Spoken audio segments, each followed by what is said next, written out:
Hey guys, this is Preeti. Welcome back to my channel. Guys, आज हम बात करने वाले हैं एक शॉर्ट फिल्म के बारे में जिसका नाम है पैराडॉक्स। ये फिल्म 2006 में रिलीज हुई थी। This film is written and directed by Jeremy Hakoon and presented by Labyrinth pictures. इस फिल्म की IMDb रेटिंग है 6.8 आउट ऑफ 10 और इस फिल्म ने बहुत सारे अवार्ड्स जीते हैं। लेकिन गाइस, ये फिल्म परफेक्टली कौन सी जॉनरा से बिलोंग करती है ये तो हम अभी नहीं कह सकते, कह सकेंगे फिल्म के एंडिंग में। तो चलिए अभी इस वीडियो को स्टार्ट करते हैं। ये कहानी शुरू होती है एक कुएं से। हम दो अजनबी से मिलते हैं इस कुएं के बिल्कुल नीचे। एक है विलियम, दूसरा टॉम, मगर ये दोनों एक दूसरे को नहीं जानते। टॉम बेहोश था। वो धीरे धीरे अपनी आंखें खोलता है। वो जाग तो चुका था मगर फिर भी उसके नजरों से कंफ्यूजन नहीं जा रहा था। वो समझ नहीं पा रहा था ये जगह कौन सी है और वो यहाँ पर कैसे आ पहुंचा। सामने वाले इंसान से वो पूछता भी है, तुम यहाँ पर क्या कर रहे हो?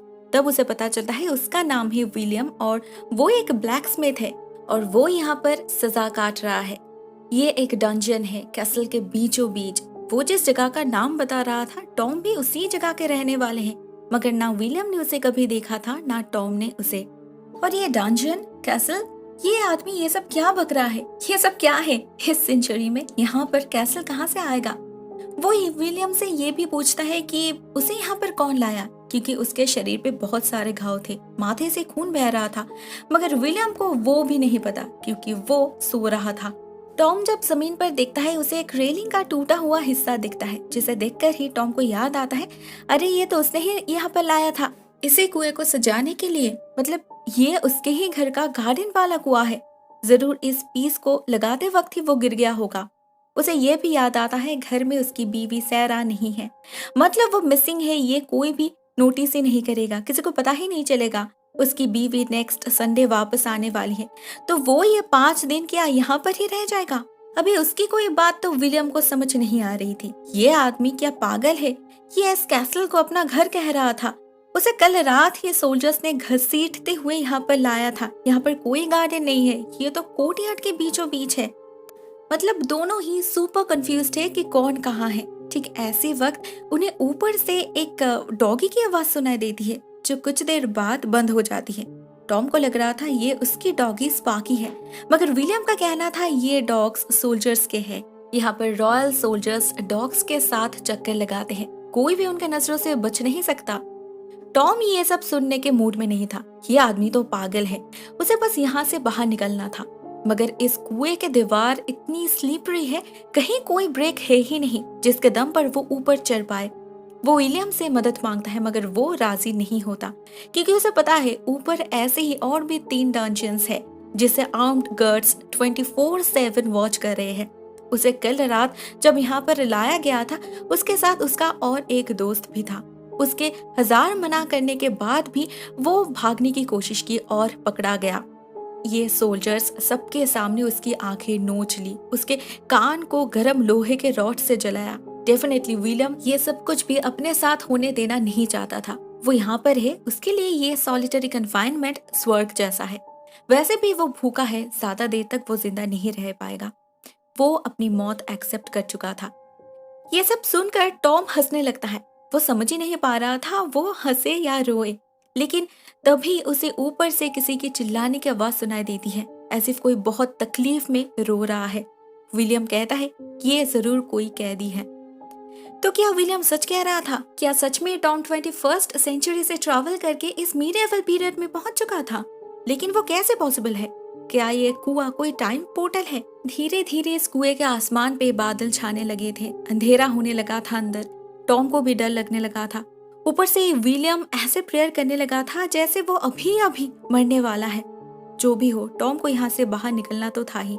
तो वो एक आखिरी कोशिश करता है और छलांग लगा के एक हुक को पकड़ने में कामयाब हो जाता है।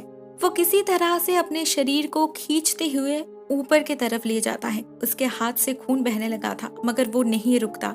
जैसे जैसे वो ऊपर जा रहा था उसे वो चिल्लाहट और भी जोर से सुनाई देने लगी थी, साथ में डॉगेस की भौंकना भी।